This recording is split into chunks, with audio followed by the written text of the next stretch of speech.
Outside the window, the endless autumn rain drizzled, creating a chilly and gloomy atmosphere that perfectly matched Courtney's mood. The work moved monotonously but briskly. The order was easy, the model was standard, and the fabric was obedient. As the sewing machine clattered, her thoughts smoothly drifted to the world where she felt cozy and comfortable, the world she had shared with Matt.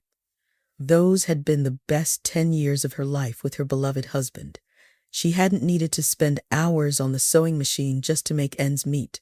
She hadn't had to take responsibility for the family's survival or deal with a multitude of complicated worldly issues. Matt was, without exaggeration, the ultimate man's man, attentive, caring, responsible, and active. Courtney had lost her parents at an early age and had experienced the harsh realities of life to the fullest.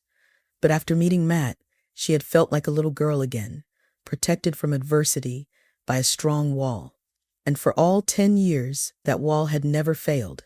However, a year ago, it crumbled along with the car that went off the cliff, taking Matt with it. Not a day went by that Courtney didn't remember her late husband, bitterly regretting the quarrels they had during their last year together. But why had she clung to their problems? Yes, he had frequent business trips. So what? At least no one ever saw Matt lying on the sofa in front of the TV and idle. Yes, he was nervous because of the pressure at work, but he rarely snapped first. And yes, back then, there were some money worries.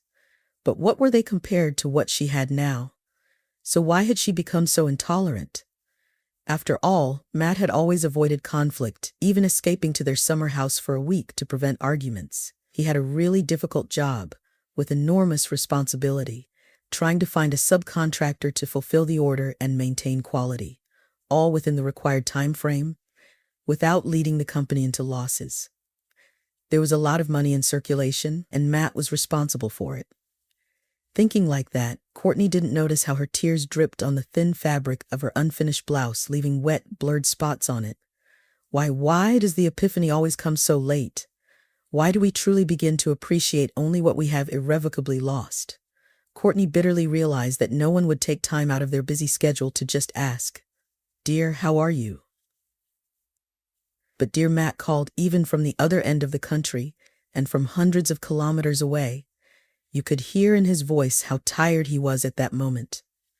And this summer house, which she hated so much, because her husband preferred solitude there over her companionship here, it was actually just a den for him, a place where he could escape the tension in their family. And this summer house was now the subject of much thought.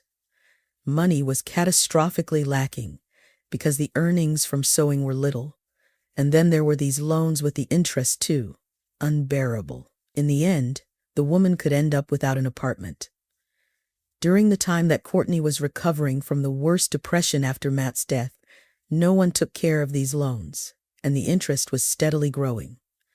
And her son Joey needed money for medicine, as he was sick all the time.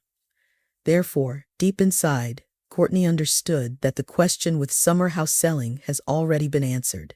For some reason, going to the country house was a little scary. Courtney had never been there. This plot of land had appeared in their family recently, just a couple of years ago, after Matt's mother's death and Courtney's husband's full and undivided use of it. However, he was against Courtney going there, arguing that it was his property and his personal space to which he had every right. Courtney hadn't come here until now, because she hated this inheritance of her husband, perceiving it as the main separator and rival in their broken life. But there was no more time to put it off, and finally, Courtney decided to go there this weekend with her son. After all, maybe that house, with a plot of land, was worth something and would help her get out of debt. Fortunately, the day was sunny and the train was half empty. Joey, who had grown tired of the city, was turning his head, looking at the rural scenery floating outside the window. For a city boy, everything was interesting. Cows grazing in the meadow, geese splashing in a tiny stream, and a goat nibbling grass around a peg hammered into the ground. At one point, enthusiastic Joey even said, "Mom, if the summer house is as good, maybe we can move there to live." But Courtney sadly replied, "It is unlikely," and stroked her son's head. And she was right. After a short wander around the village, The house she had found didn't evoke such a desire at all. The old shabby house looked uncomfortable. The shriveled shutters, cracked paint on the facade, and the dust-covered windows made her feel sad and wistful. Courtney was even a little upset. How much money will they give for such a shabby house? Will it be enough to repay the loan? She decided to talk to the neighbors. They must know about it. Not counting on reassuring news, Courtney knocked on the gate of the neighboring house. An elderly, smiling woman came out and unexpectedly calmed the already despairing woman. "Oh, honey, don't be upset. The house is nothing. All new owners demolish them, but the land here is valuable. The place is good. The forest, the river nearby, and at the same time close to the city. You'll get a good price for your plot." When the elderly woman named the minimum sum, Courtney was astonished, for it would solve most of her problems. She drove home inspired. She quickly advertised on a real estate website and decided to spread the word locally. In a day, white squares of paper with large letters "For Sale" were displayed not only on the fence of the plot, but also on the local bulletin board and even at the railway station. The call came the next day, as if the potential buyer was just waiting for the news of the sale. Courtney could tell from the voice that the caller was a young woman, and she wanted to look at the plot urgently. Leaving Joey at home, who was raring to go to the country house but had contracted some virus again, Courtney rushed to the train. It was not good to keep the buyer waiting. On the way, vague doubts overcame her. Somehow it seemed that she was betraying Matt's memory. By selling a place so dear to his heart, her heart whimpered and found no rest. But the circumstances dictated their own, and holding her heart, Courtney hurried to the gate where a potential buyer was waiting for her. It took a few minutes to open the door. The lock had noticeably rusted during the downtime, making it very difficult to turn the key in the locking mechanism. Finally, the door was opened, and the women entered the house. Contrary to expectations, it was cozy and comfortable inside. If you close your eyes to the dust and cobwebs that had accumulated during the time of human absence, the buyer walked through the rooms as confidently as if she had been here before. After a brief look around the house, and without even trying to negotiate the price, she offered to close the deal as soon as possible. Courtney, pleasantly surprised, immediately agreed, and the buyer decided to walk through the garden as well. Left alone, Courtney decided to take a closer look at the house that had been so dear to her late husband. The old furniture with carved wooden curls, and the same leather sofa with a lace napkin on the back. It seemed like this house had witnessed more than one generation of the family. The faded chintz-colored wallpaper and the porcelain knickknacks on the shelf all exuded the scent of former coziness and family warmth. Courtney started to understand why Matt felt so comfortable here. The house preserved the memories of previous generations who understood the value of a home and were not burdened by the current frenetic pace. Suddenly her attention was drawn to a half-opened black paper. Carefully, Courtney pulled out the bag and peered inside. It contained a collection of photos of her and Matt from different years. There they were, not yet married, enjoying a park ride on the Ferris wheel. Then their wedding, with Courtney signing with a trembling hand, and Matt, young and in love, unable to take his eyes off her. There was a photo of 3-month-old Joey lying on his stomach and smiling with his toothless mouth, and another photo of them all grown up riding a boat together. A whole life passed before her eyes, happy, carefree, and intending to last until old age. Suddenly, Courtney's hand trembled. She was holding a very recent photograph from last year, judging by the date, which showed Matt with a young woman and a baby in his arms. Upon closer inspection, she was shocked to see that the woman, who now walking in the garden and Hevrate was about to become the new owner of the house, was standing next to Matt, smiling and beautiful. Courtney's heart sank. So that's why Matt hadn't been home for weeks. That's why he never called her to come here and even resisted it. How could he? It would have been better if he had just left, instead of living like this with 2 families. She had always believed that her husband couldn't lie, yet she was always a terrible judge of character. Anger, mixed with bitter disappointment, clouded Courtney's mind and prevented her from shedding angry tears. At that moment, footsteps were heard on the porch, and the woman from the picture entered the room. Courtney gasped, overwhelmed by the feelings. "It's you! How dare you intrude into our lives and now into our home? Why did you want my husband? Why did you ruin our lives? Did it make you happy?" Courtney, maddened by the unexpected discovery, believed that it was because of this damn woman that all their quarrels with Matt had started. She thought it was because of her that Matt had fallen off the cliff, unable to bear the strain of living in two houses. "Wait," said the strange customer surprisingly calmly. "I understand your feelings, but please listen to me carefully. I will tell you the real story of the events that took place. It is somewhat different from the thoughts that arise when you look at the photo. Let's get acquainted first. My name is Maggie, and I know your name and who you are." Courtney was discouraged and silent. Maggie's calmness confounded her. A woman who had been brought out into the open would not behave like that. So after a pause, Courtney pulled herself together and nodded to Maggie, saying, "I'm listening to you attentively. Okay, I was married to a rather wealthy man. However, this did not bring me any happiness. If I had been older and more experienced, I probably would have figured everything out and not married him at all.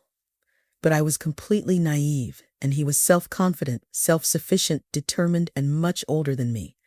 At the time, it seemed to me like reliability and strength, but the power turned out to be very destructive.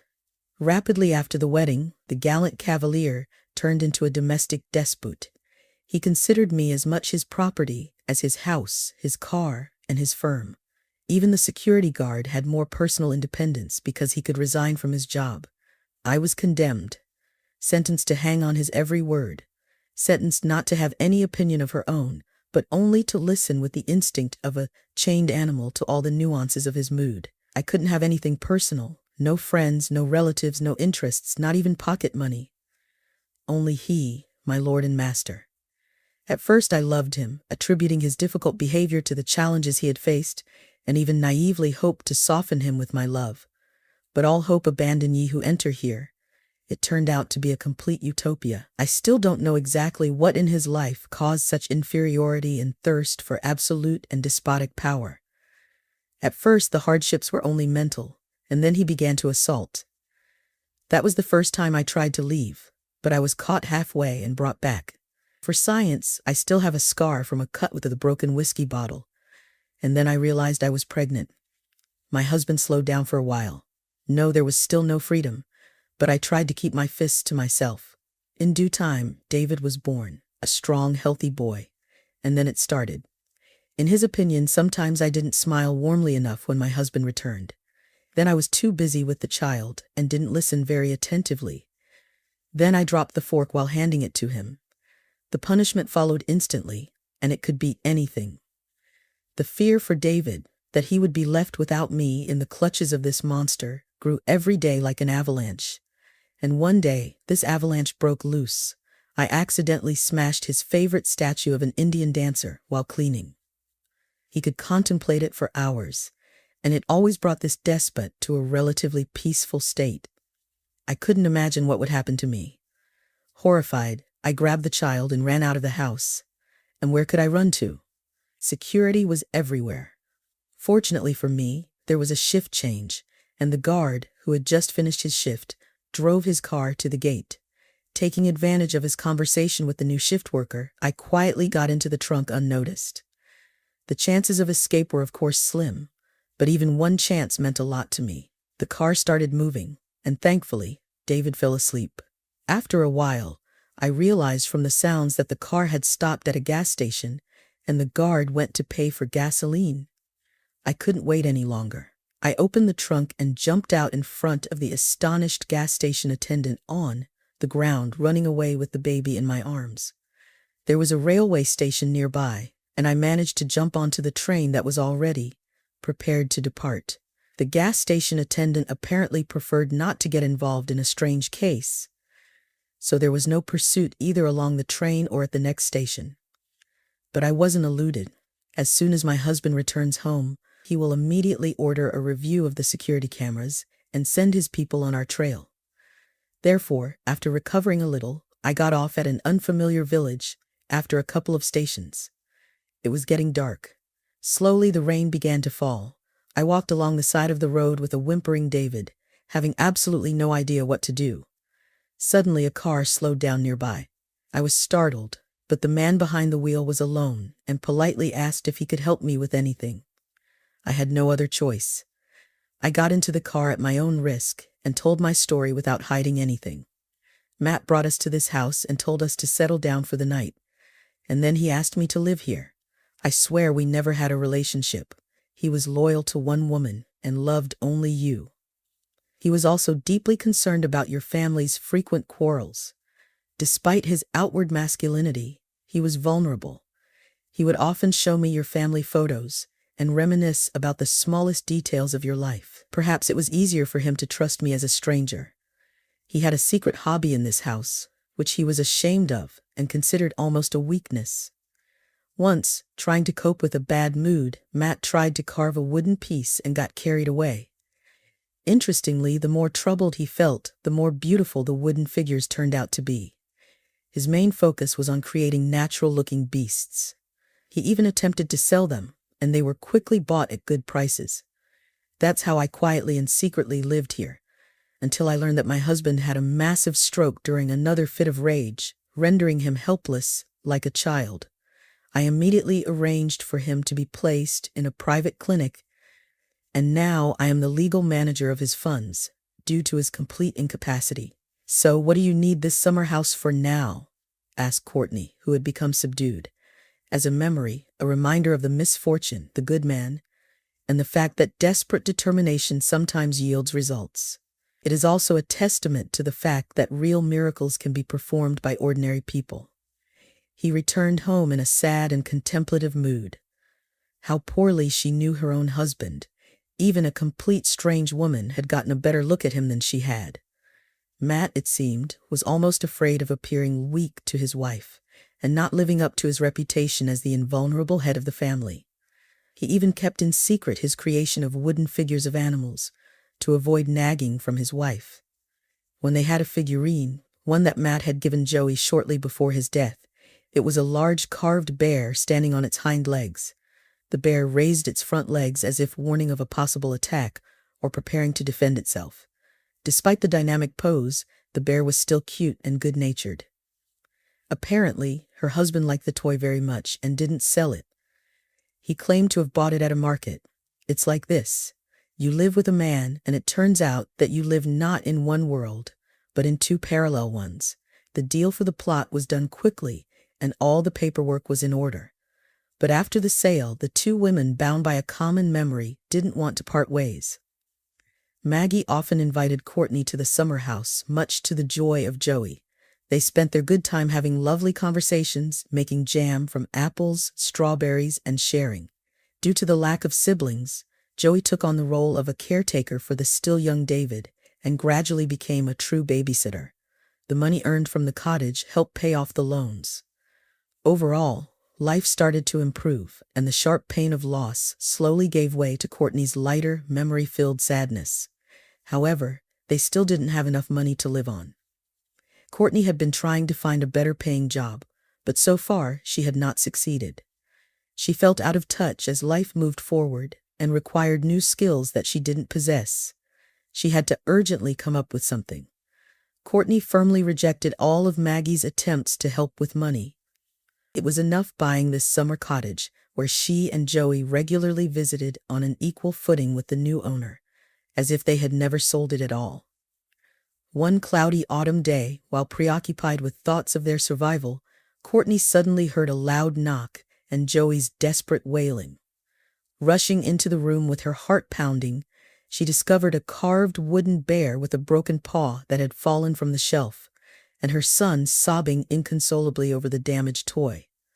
The heart eased, and she said while picking up the figure from the floor, "Joey, stop crying like that right now. You scared me half to death. It's made of wood.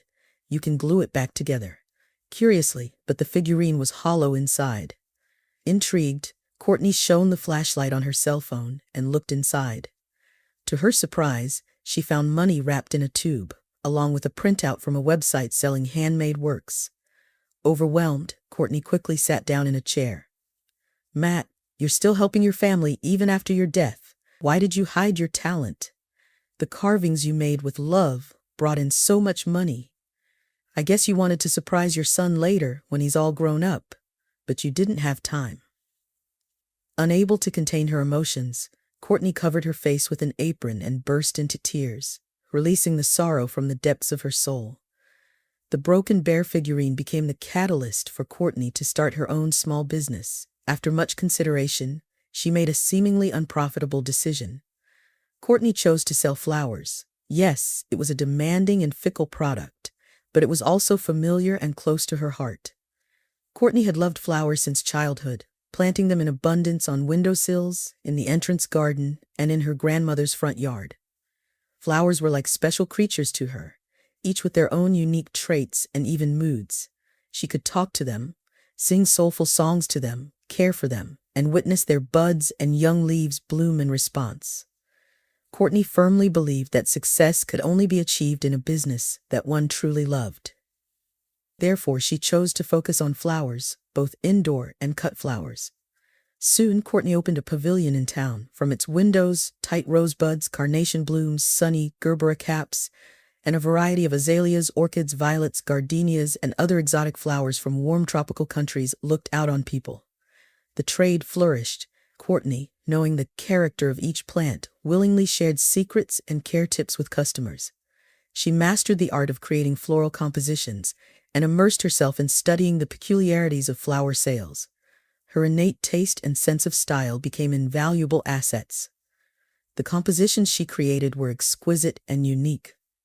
And Courtney gradually started building her own circle of loyal customers, which of course included Maggie. Immersed in floral advertising brochures, the women already planned their spring gardening at the summer house. They discussed which flowers and bushes to plant, where to create a flower bed, and where to place the curly stems of clematis and bush roses. Unbeknownst to them, February passed by in cares and troubles, and with it came Matt's birthday. The women gathered at the cemetery. The day was clear and not too frosty. Attending the church before the cemetery gave them a special mood, and the grief of their loss took on new notes of reverence for the inevitable eternity. The cemetery was deserted. "It's a symbolic triumph of life over death," Maggie said thoughtfully, tossing some peanut kernels she had found in her pocket onto the trampled snow. To reach Matt's grave, they had to walk through the deep snow that covered the graves, resembling a fluffy, untouched snow-white carpet. The grave mound was barely visible under the snow, and from a small monument made of marble chips, the smiling, lively face of the man who had meant so much to both women looked back at them. Courtney, unable to hold back her tears, sobbed, while Maggie remained silent and composed. "We couldn't even put up a proper gravestone for Matt," Courtney sobbed through her tears. "Do you really think the deceased need gravestones from us?" Maggie suddenly raised her eyes sternly. "They need our memory, and a gravestone is just a way to console ourselves, to say, 'I did everything I could, I spared no expense.'" The women stood for a while longer. Courtney asked her husband's forgiveness, while Maggie whispered a quiet prayer. The short winter day was about to enter its evening. Embracing each other, the friends made their way to the cemetery exit. From that day on, Courtney's exhausted and tormented soul slowly calmed down. Her thoughts became clearer and the burden of remorse became lighter. Spring arrived quickly, and one day Courtney received a call from an unknown number on her phone. "Courtney Tyler, it's the police. We would like to talk to you about your late husband." Courtney felt a sudden tension, her body growing cold as an icy lump formed in her stomach. "What's the case?" "My husband died a year and a half ago in an accident," she responded. The confident male voice on the other end of the line provided an address and instructed her to come tomorrow at 9 o'clock for further clarification. The next morning, the stern detective began questioning Courtney about her husband's official contacts, the problems he shared, what he discussed, and how he spoke of his superiors and coworkers. Completely bewildered, Courtney struggled to recall any relevant information, but due to the strained relationship she had with Matt, her knowledge was scarce. "Yes, it turns out that your husband did not share any official information with you. That's a pity." The policeman scratched behind his ear with displeasure. You know, we have suspicions that Matt's death was not accidental at all. Killed? Matt was killed? For what? This is a crystal man. Courtney whispered in shock, and a sudden surge of rage snatched the right piece from the farthest corners of the brain. I have Matt's flash drive. He forgot it that last day, right in his laptop. I do not know what is there. I was not up to it afterwards, but maybe it will be useful to you. The policeman brightened his face. Flash drive? Do you have it? Let's go. Time is running out. And getting into his car, they quickly drove to Courtney's house. The policeman, having received the coveted evidence, decided to look at it right away, right at Courtney's. She went to make tea for the guest, and the man buried his head in a pile of tables and copies of documents. 10 minutes later, the obviously delighted policeman agreed to drink tea. Your flash drive is a gift of fate, he confessed, crunching the cookie.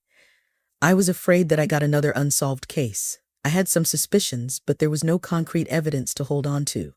Now I'll pursue the case. He squinted unkindly, and this squint did not bode well for the culprits. Is it possible to ask anything? Courtney asked cautiously.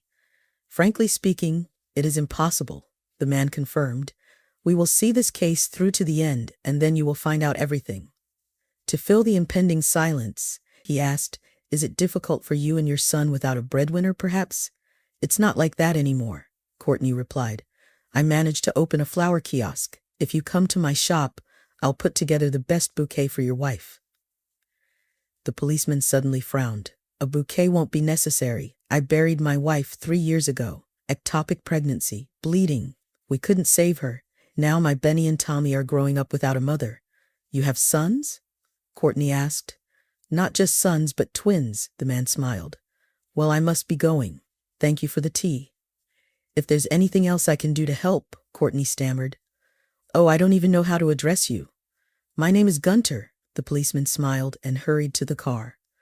The case of Matt's death was truly brought to a close. During the trial, Courtney discovered that her husband had uncovered information indicating that some members of the company's management were embezzling money by using fraudulent documents to divert funds into their personal accounts. Unfortunately, he didn't have the opportunity to share this with impartial members of the board of directors. The SUV that abruptly cut him off while overtaking successfully achieved its goal. Matt lost control of the car and plunged off a cliff. Gunter personally invited Courtney to the hearing. It was incredibly difficult, but in Courtney's opinion, it was absolutely necessary. She wanted to witness for herself whether justice would prevail for the people who had taken away her most precious things.